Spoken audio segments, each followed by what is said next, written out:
mga kamekanik, magandang araw po sa inyong lahat. At sana nasa mabuting kalagayan kayo, lalo na po sa ating mga OFW dyan. Mag-iingat po kayo palagi. Ano nga po pala, mayroon ditong nagpagawa na galing po sa ibang gawaan na barako. Bali po, na-lost com po siya. Bali, ano po pala, wala po kasi yun si tatay.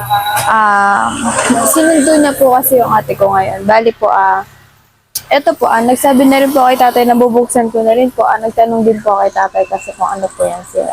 Bali po, papakasi ko rin po pala yung panggilid kasi po nag-stack up din po yung timing chain. So, samahan niyo ako sa paggagawa mga kamekanika.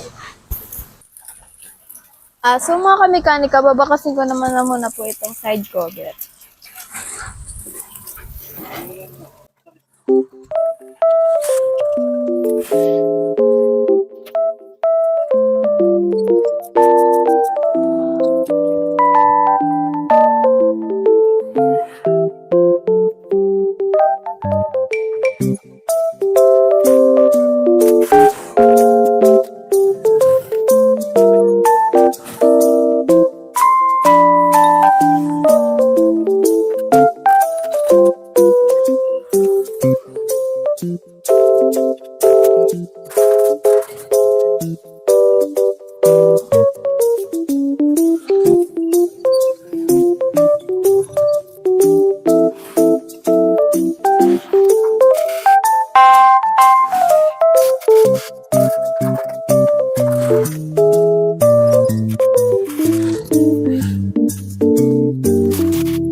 So mga kamekanik, natanggal ko na po yung cover tapos po, hindi ko po kasi maikot to para po ma-timing dito. Hindi ko po siya maikot kasi po nag-stack up na po yung timing chain niya.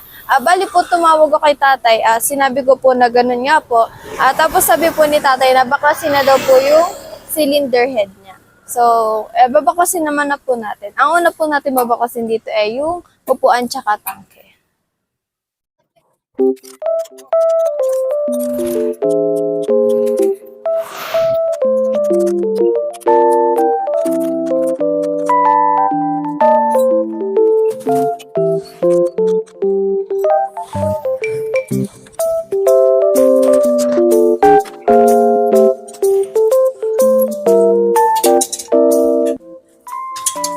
So mga kamekanik, since wala po si tatay, si Kuya Bert po yung katulong kong magawa.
So mga kamekanik, kaya po pala siya nag-stack up dahil din po sa sobrang higpit ng tensioner.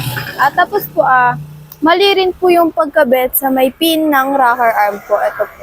Kabilaan po, mali yung pagkabit. So ayusin na din po to.